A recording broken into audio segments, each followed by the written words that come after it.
Morning. Good morning. Good morning. And let's start then.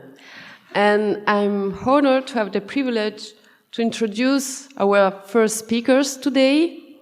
You already heard from them, but really let me sum up as far as possible the titles and the CV of, first of all, Professor Jörg Fegert, who is founder and medical director of the Department of Child and Adolescent Psychiatry and Psychotherapy at University Medical Center. He is past president and Congress president of the German Society for Child and Adolescent Psychiatry, Psychosomatics and Psychotherapy, as well as president-elect and board member of the European Society for Child and Adolescent Psychiatry, where he is head of the policy division. He is also member of several boards and foundations. Let me mention just a few of them, but just believe me, a very long list.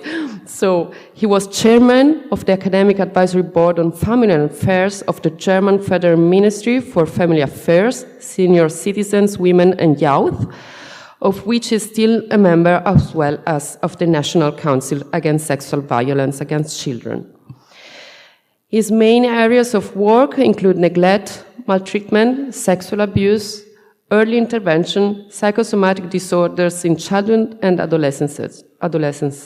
And another focus, it's really important also to me personally, is formation and dissemination and e-learning. So thank you. Together with Professor Fegert, we also have Dr. Ulrike Hoffmann, who heads the working group Knowledge Transfer Dissemination in Learning in the Department of Child and Adolescent Psychiatry, Psychotherapy at Ulm University Hospital. She was involved as a research assistant in several projects on the topic of child protection at the University Hospital Ulm. Her focus is on safeguarding measures in medical institutions. So, over to you, and thank you again.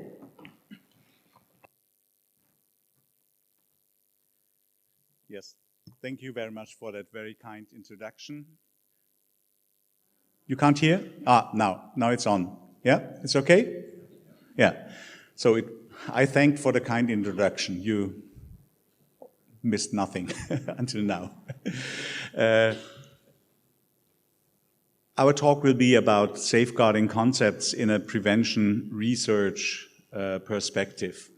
And I see you taking photos. That's nice because it's nice for my narcissism, but we will give you all the slides. So we can put it on the homepage of the Institute, Hans, if that's okay, and I will also put it on the homepage of our institution. So perhaps you can follow in a more relaxed mode. So we will talk about safeguarding measures and the discussion in Germany and examples for implementation. Then how we can evaluate safeguarding measures, methods and challenges. And we will present the results of a project on literature research on safeguarding measures in institutions to give you an overview what is research in that field. So where is the body of literature that should be growing? So I came to the field of safeguarding in institutions by the experience of being a medical expert in a situation where a child psychiatrist, head of department, had abused hundreds of children in his function as a doctor, making seem that manipulations on the children, taking photos are part of psychotherapy. And I had to write an expertise and to judge on whether he is still able to conduct his work as a doctor or whether he should be pushed out of the community of the doctors. At a time where 3 criminal investigations had failed and he had not been convinced. And I talked with victims, and I made many observations in the documents and of the organization. And finally, I decided that he is not the right person to act as a doctor, because we have in our regulations in every country in the world, there is an ethical code, and since Hippocrates, it was said that if a doctor enters a house of a free man, of women, of children, you see the thinking at the Greek times, or even of slaves, he should be free of any sexual ideas. So that's a long-lasting principle. And that was my beginning, because I was shocked that child psychiatry, that is a subject that I love, and I think it's very, very important work, that you could use child psychiatry for these horrible acts. And the circle is completed for me because I met one of the victims I interviewed many, many years ago, about 30 years ago, last year, because he wrote a petition to the German government, and he wrote to me, and we met personally, and we became friends. So I'm overseeing about 35 years of work in that field, and it started not with the Roman Catholic Church, it started with my institutions. And therefore, we proposed to the German government around the year 2000 to have a project on abuse in institutions and what institutions could do to establish safeguarding measures. And at that time, all pedagogical institutions in Germany refused to take part as institutions because they said, perhaps in authoritarian systems like in medicine or in the Catholic Church, these things can happen, but if you have direct contact with children and you respect children's rights, this can't happen. And we in pedagogy, we don't do things like that. We had members of that working group from pedagogical institutions who told us about the cases, but the general groups refused to be part of that in 2000. And then in 2010, the so-called abuse scandal in Germany started, and that was what brought us together in that research group of the ministry. And it started in a Catholic boarding school, the Canisius College. And it was, yes, the victims that first spoke up, but it needed also Pater Klaus Mertes, a Jesuit, who heard their claims and who didn't question what they said, but who called for reactions.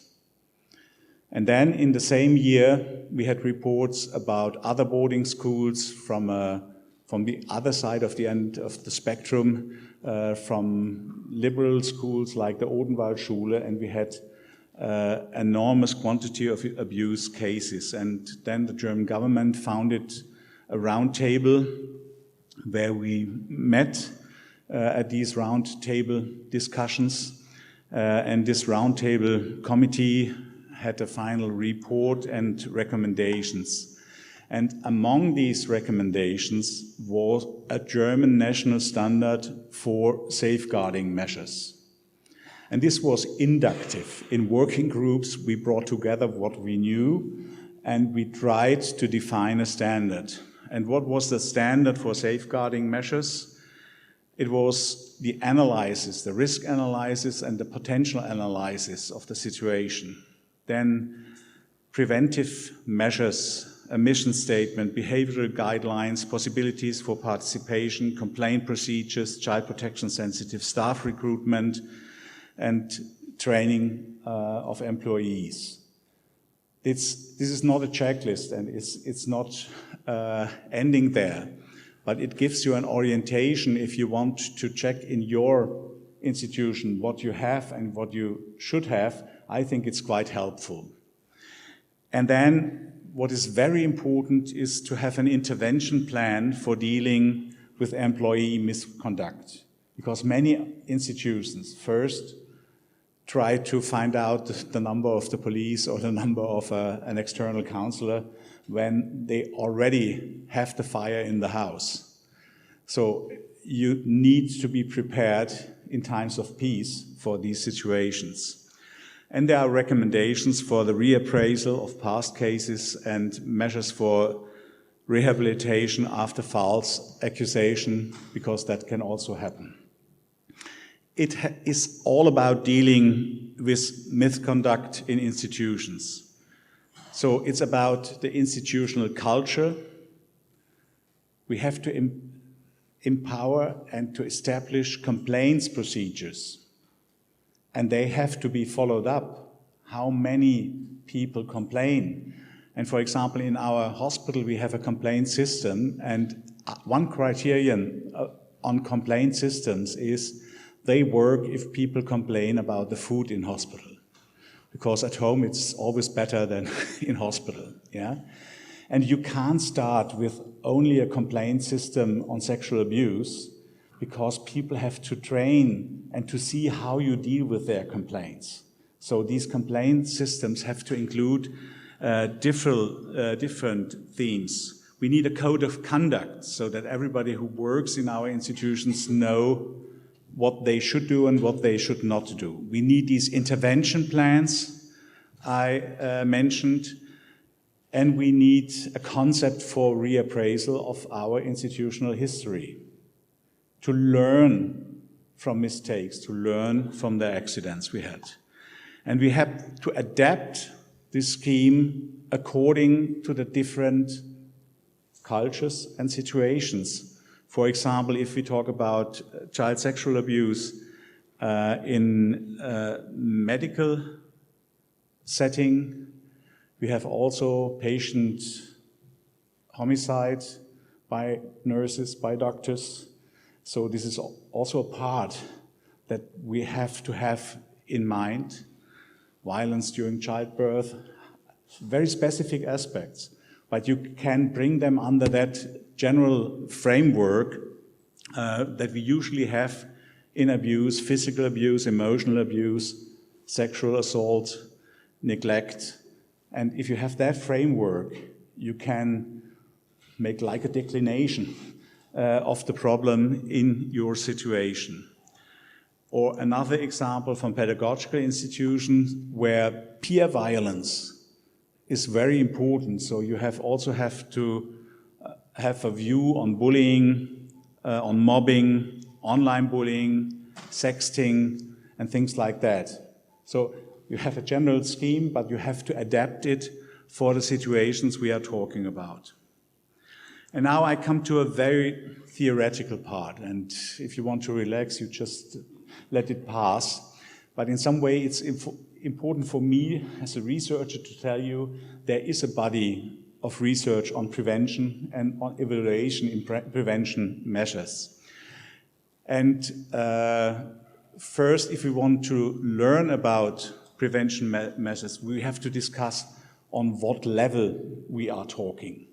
And if you go back to the talks we heard the last 3 days, we had often a change of level for the general church, for a diocese. Yeah?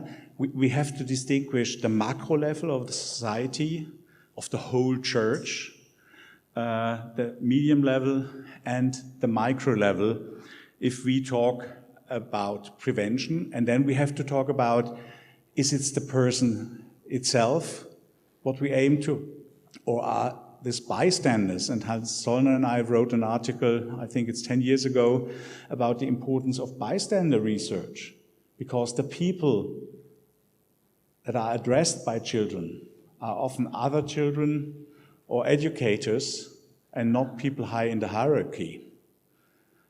So we need a focus also on bystander research. The next slide is even more busy. Sorry for that. In medical research, we have that definition of primary prevention, to prevent the events to happen, secondary prevention to intervene, and tertiary prevention to live with the consequences. We have also the distinction between behavioral prevention and relational prevention. And we have a modern definition that I think is the most appropriate because it has to do with numbers and with the levels where we do research. Universal prevention that addresses the whole population, selective prevention that goes to specific situations with higher risk, and indicated prevention methods where you start early intervention. Yeah? And I think that's very helpful to know these definitions, and I will show you why. The first thing, and that's a joke, some people from the German Bishops' Conference hate me for that, but they didn't change it until now. In the regulations of the German Bishops' Conference, they say that prevention in the sense of these regulations means preventive, supportive, and aftercare of abuse. Can you support children during abuse? No, you have to stop abuse. And therefore, it's important to think about definitions and whether your research goal or your definition is adequate to what you are doing. You can't go to the library, take a dictionary, and translate that definition to the situation of the Catholic Church. Yeah? If we are talking about treatment, yeah, it's completely natural that we have to accompany patients where we can't help. Yeah? But we can't accompany abused children in our institutions. We have to stop abuse in our institutions. And therefore, things like definitions are important. Because if you don't understand the subject you are researching, you have problems to see the problems. Yeah? So please forget this slide, but just to show you, we can bring into a matrix these different levels where we can intervene, and the universal perspective, the selective perspective, and the indicated prevention perspective. And I'm sharing the slides that you can read it in detail because I think this is very helpful, but it would need half an hour or an hour to discuss it.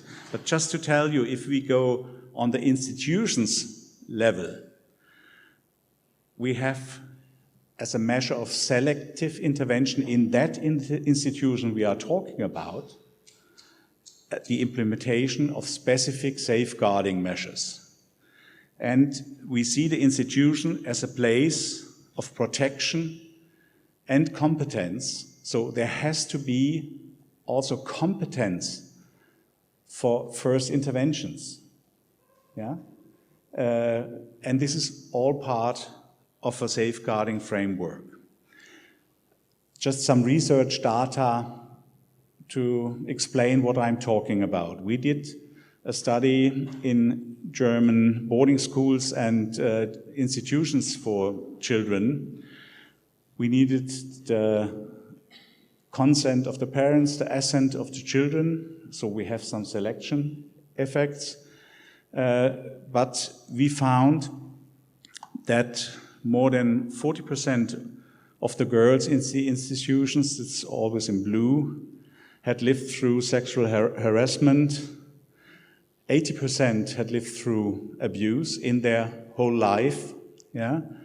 47% abuse with penetration, and any form of abuse, it was 82%. So a safeguarding strategy in an institution like that, where you have a compilation of high-risk children, yeah, for re-abuse, yeah, has to be different from a safeguarding concept in a kindergarten. At the moment, the Roman Catholic Church in Germany has excellent safeguarding concepts off-shelf for every institution, and every institutions introduce it by copy and paste to their own concept. But this has nothing to do with a specific prevention for in a situation like that.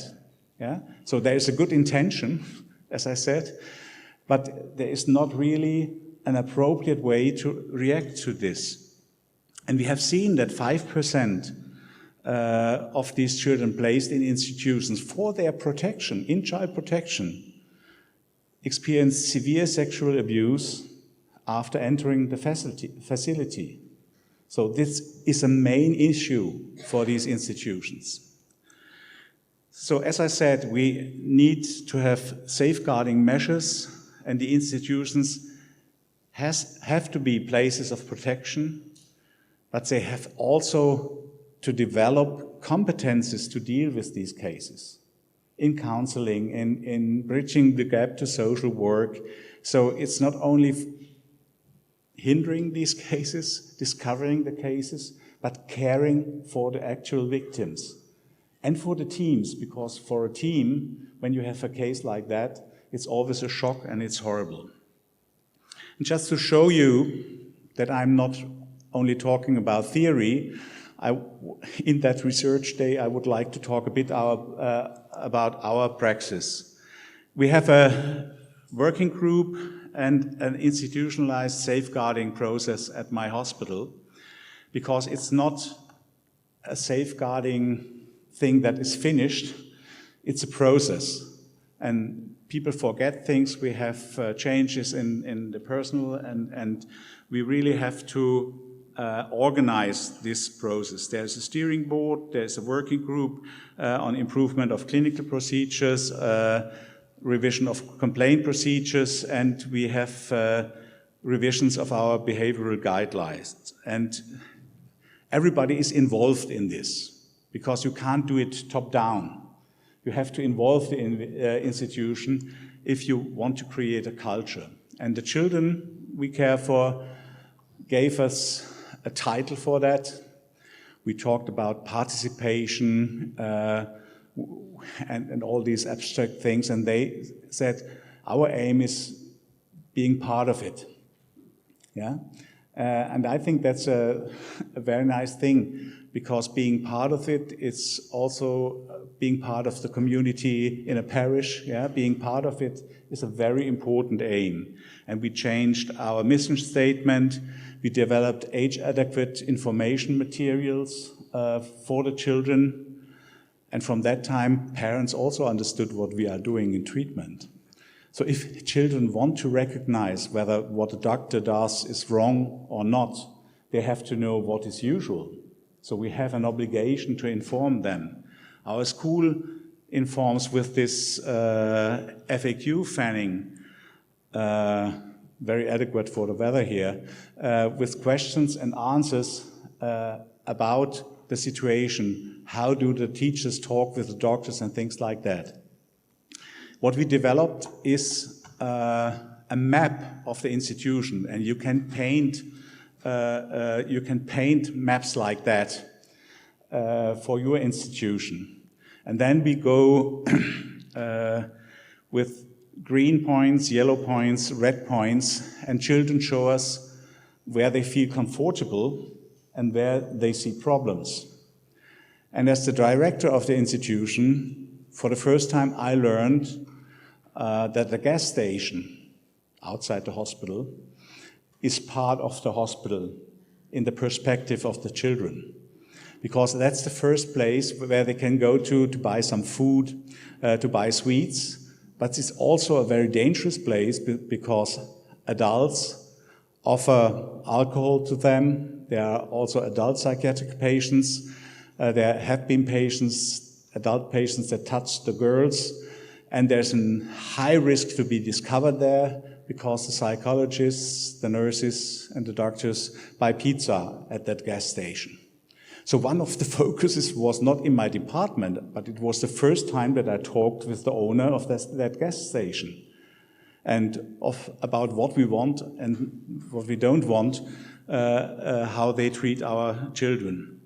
We have an annex to all contracts that says and has to be signed that we have the right to fire somebody at a very early stage, because if you want to wait for a legal case, it takes too long. And we need to be a safe place, and people sign that.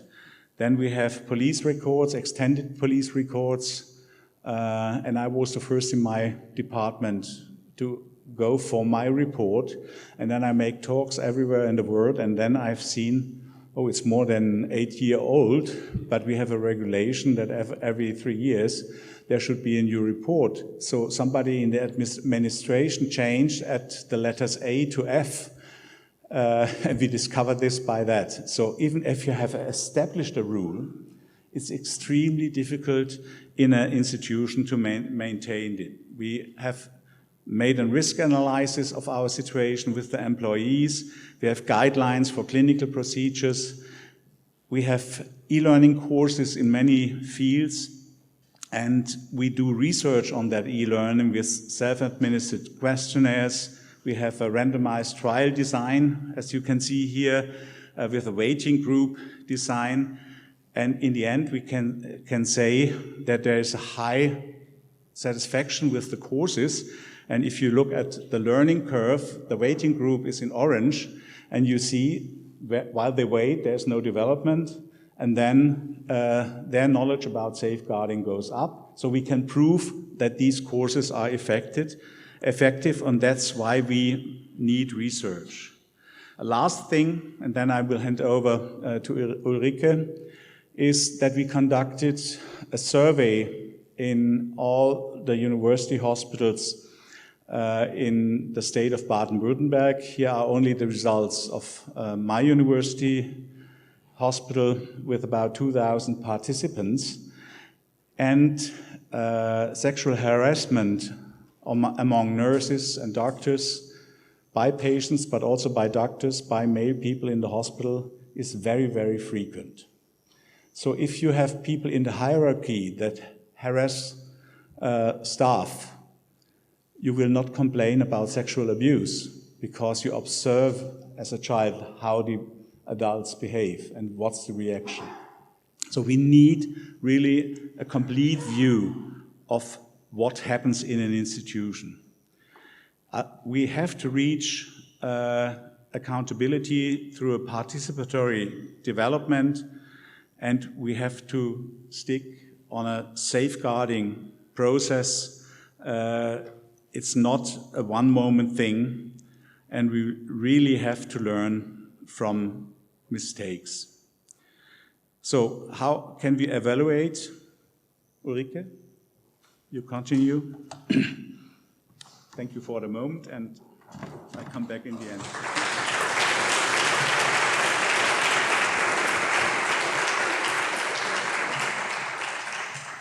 So I continue with the talk. My talk will have two parts, and I start with the topic, how can we evaluate safeguarding measures?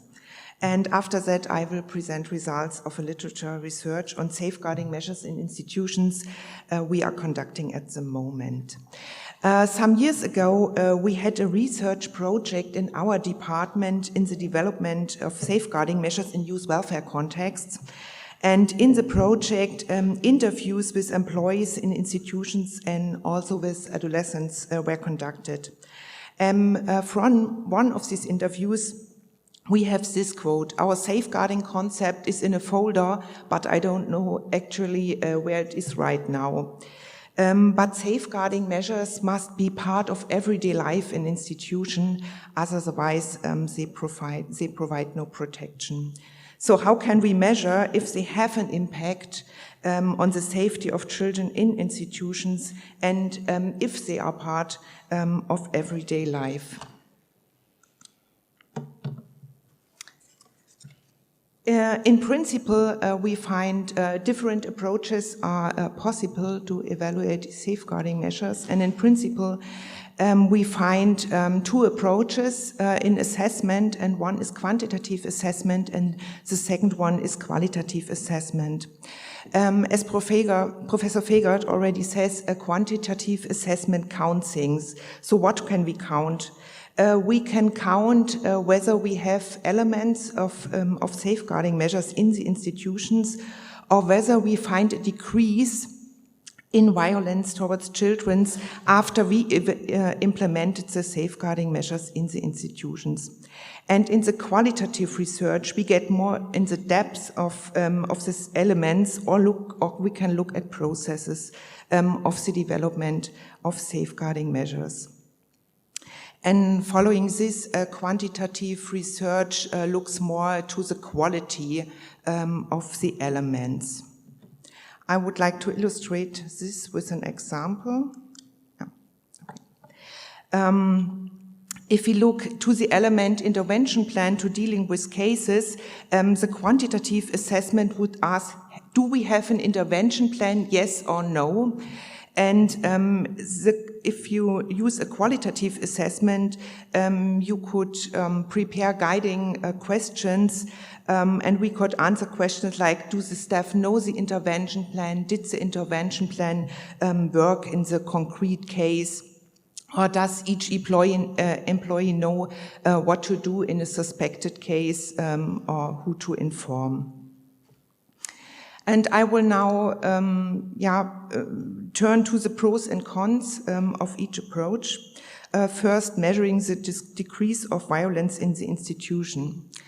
From a scientific point of view, it would be very beneficial to have good quantitative indicator of the decrease of violence, so you can see that the safeguarding measures you have implemented work. And this would not only be a clear indicator of the effectiveness, but it will also help one to publish on the topic of safeguarding in high-impact journals. But you have the problem that such journals usually only accept publications with hypothesis testing in quantitative data sets. But we have some challenges in this point.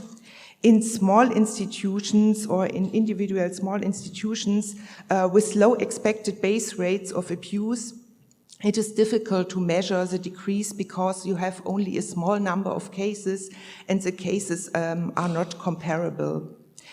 And if you look at a full concept, not only a single safeguarding measure, but a full concept, it cannot be identified which concrete element of the safeguarding measures resulted in the reduction of violence in the institution. And that's a problem because you want to improve the safeguarding measures, but you don't know which element you should be addressed.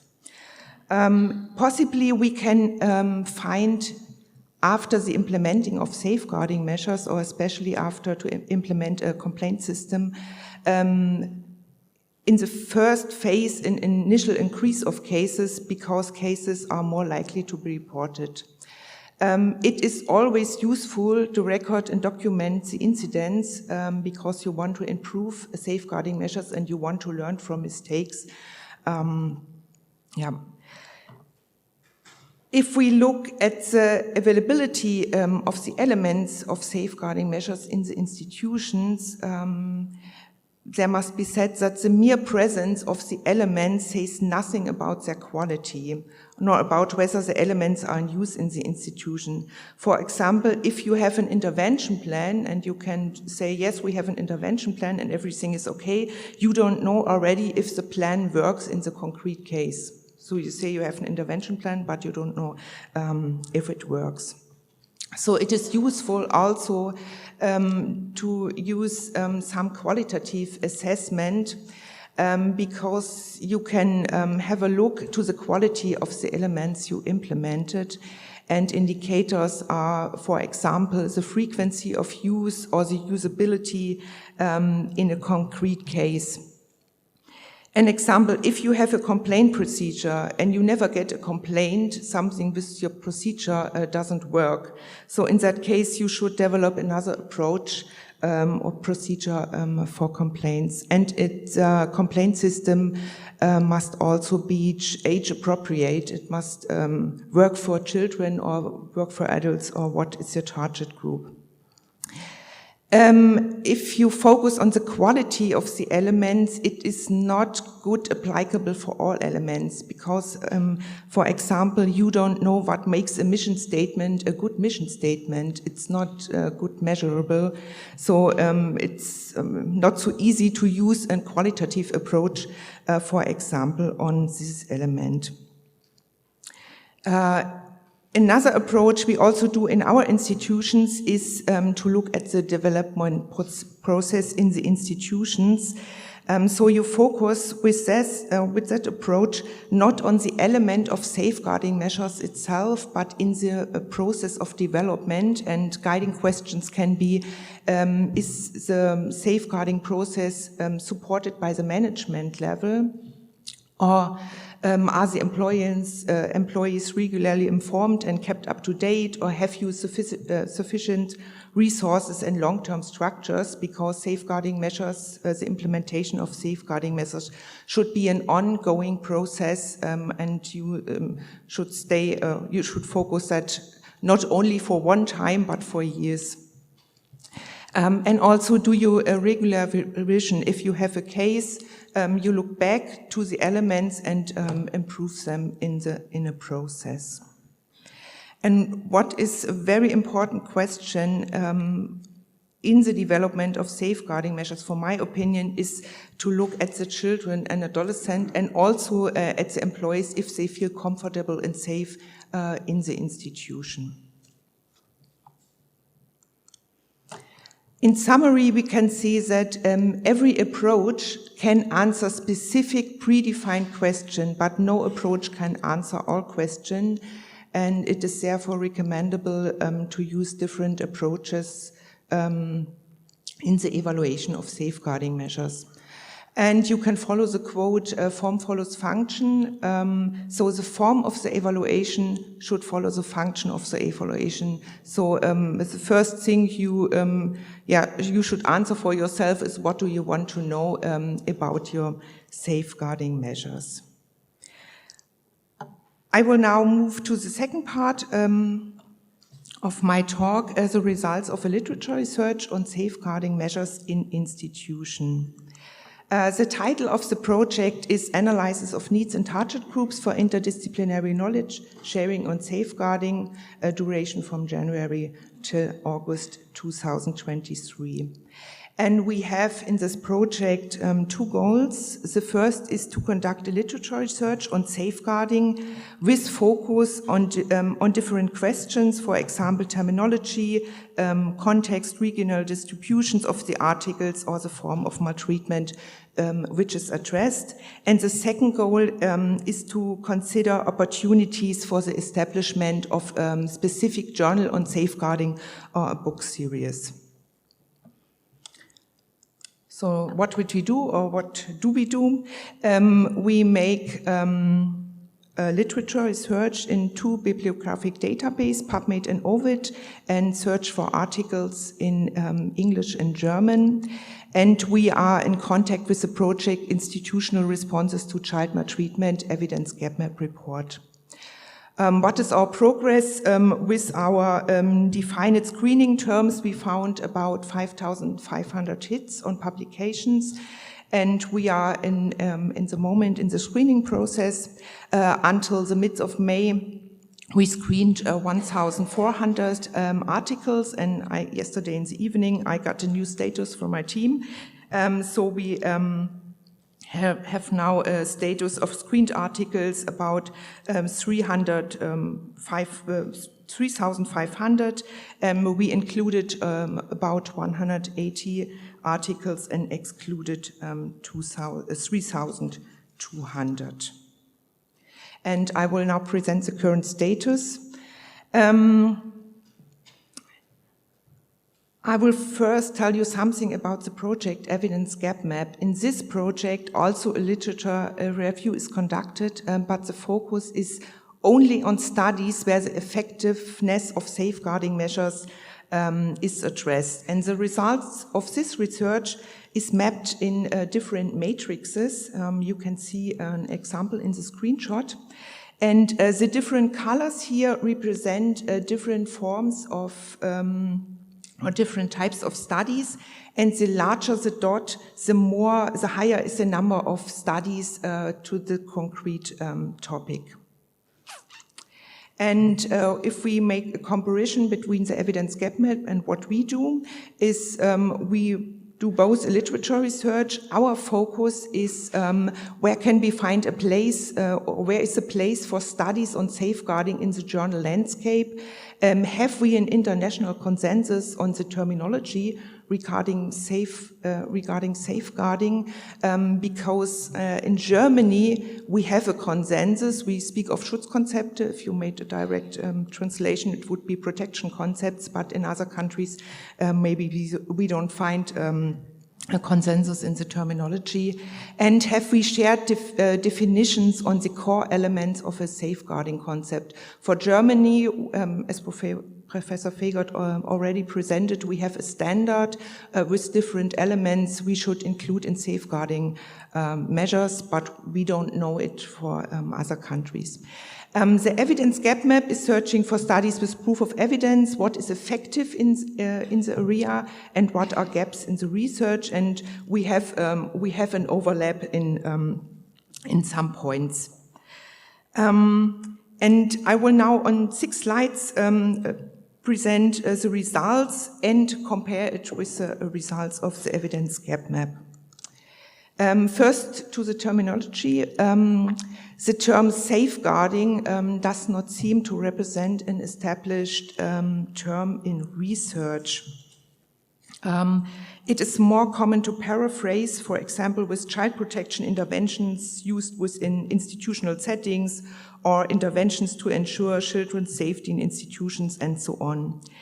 And the figure shows the use of different terms. The larger the words, the more frequent they were used. But what we can see, there are a lot of terms in the landscape. And the evidence gap map did not address this topic. In this slide, you can see the regional distributions of the included studies. The majority of studies was conducted in North America, followed by Europe and Asia, and the studies were conducted mainly in the leading industrial countries. The evidence gap map concludes the same with the statement, geographically the studies don't seem to match where the world's population is. On this slide, you can find an overview about the distribution of the articles in the journal landscape. We have to say that articles on institutional safeguarding are widely distributed across the journal landscape. Most articles we can find in the journal Child Abuse and Neglect. In the evidence gap map, the topic is not addressed. With regard to the institutional context, most publications focus 2 contexts. One is school and one is medical institutions. We found also studies on the political sector. It was studies which address laws on child protection and the implementation in institutions. And we find a very large category of others, which include, for instance, sports or various youth organizations or Roman Catholic Church in the USA. And the EGM report found the same results, that we have a major concentration of studies in the educational field. And when we look at the maltreatment type in the publications, we found that the research focused mainly child sexual abuse. Other forms of abuse are very rare as a topic in the publications, and the EGM report found the same result. And at last, we analyzed if the safeguarding measures in the publications are full concepts, which include various elements, or the studies focus on one element. And only 6 of the studies reviewed or addressed full safeguarding concepts in institutions. The studies mainly focus on one element, and is our prevention measures. The Matrix team reported 2 full concepts and also stated that most of the studies are about prevention. And our next stop concerning the full concepts will be to analyze which elements are included in this concept and to compare the concepts. And with these remarks, I would like to conclude my talk. Thank you for attention and give the word back to Professor Fegert.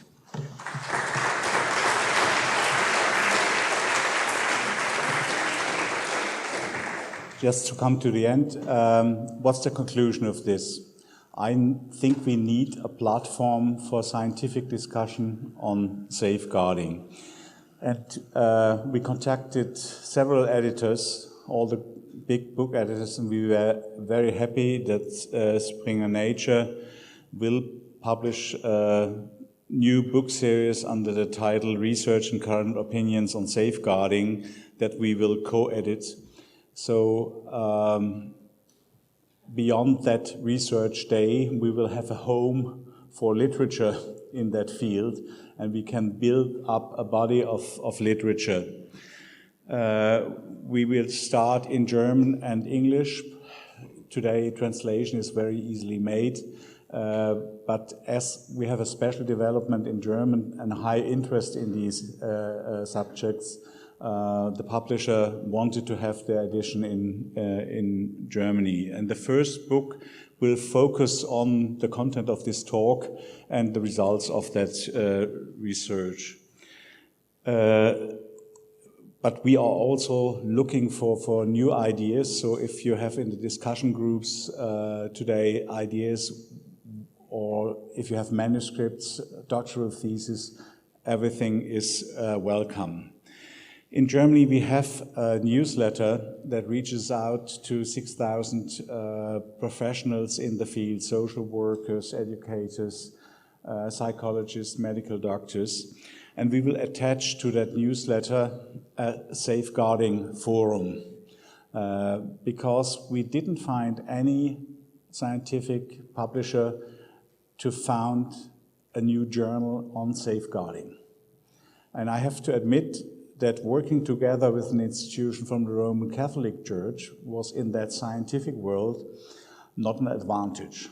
We got a lot of criticism, but I think, as for example, institutions from the Catholic Church hold most of the hospitals all over the world. My issue of medical safeguarding is very well received in that field.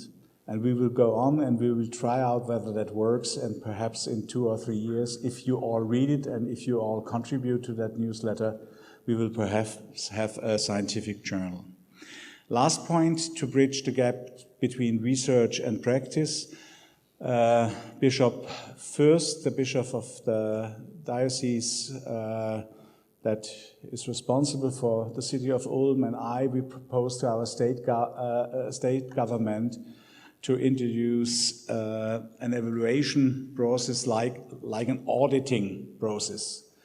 To go to institutions, to look what they have, like Ulrike showed, and then to come back next year to talk about aims, and next year to evaluate whether they reach these aims. And at the moment, the Protestant Church, the Catholic Church, and sports are discussing this proposal, and we hope that we can start with this. Because I think we from research can help institutions to ameliorate their concepts just by our overview of different concepts. So, thank you very much for your attention.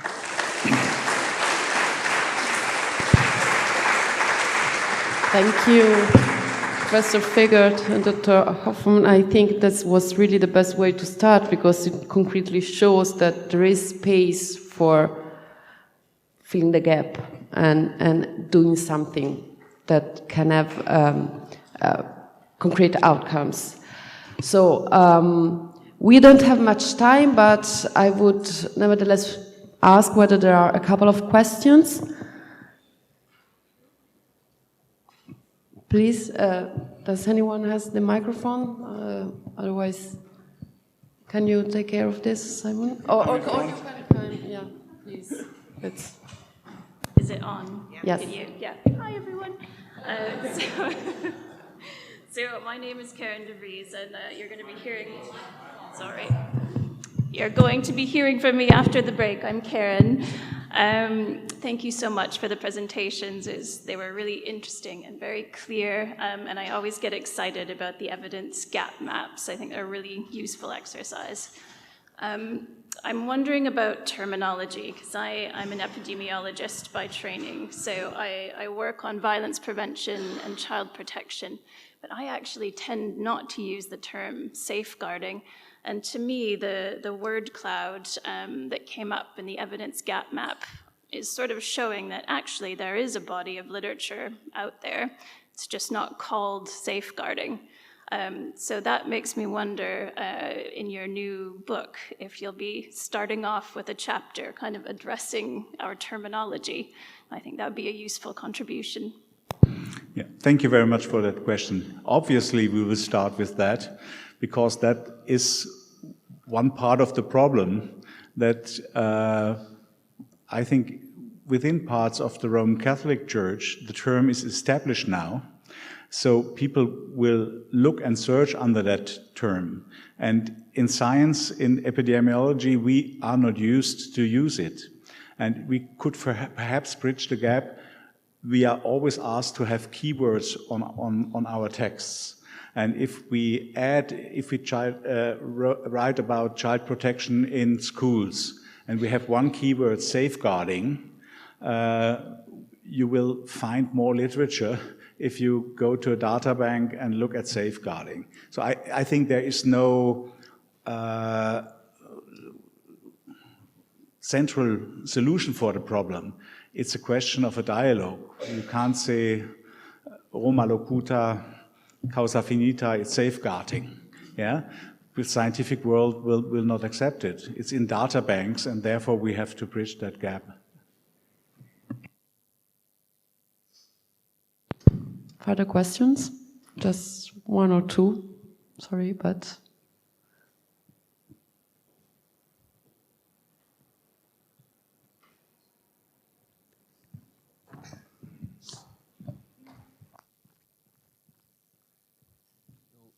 That's a tricky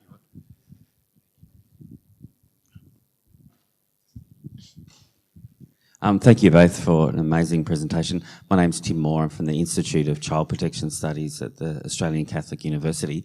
One of the things that I was obviously incredibly pleased with was the work that you've done directly with children and young people, the way that they had helped you understand their safety needs.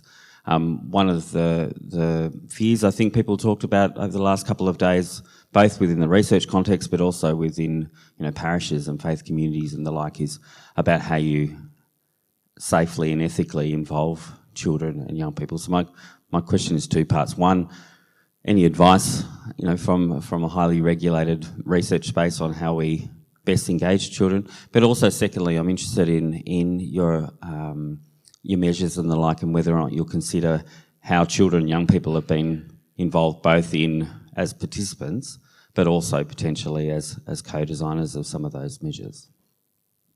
Yes, thank you very much. Very important questions. And these are questions of ethics and research participation. And therefore, I took the example, for example, of the map in our institutions. It's very feasible with children. Children like to do that. And it's easy to get the consent from the parents because they understand the concept. So the most important part for getting consent for that kind of research is really to explain what you are doing and why you are doing. And that is also, I think, very good for the general work of the institution. Yeah? If you clarify where you are there for and what are your aims, yeah, you can explain parents why you have some sort of quality assurance. And in our medical laws and evaluation laws, you have a difference between quality assurance concerning assent. You can have a general assent on that because that's important for the quality in institutions, and research that really focuses on special questions. Yeah.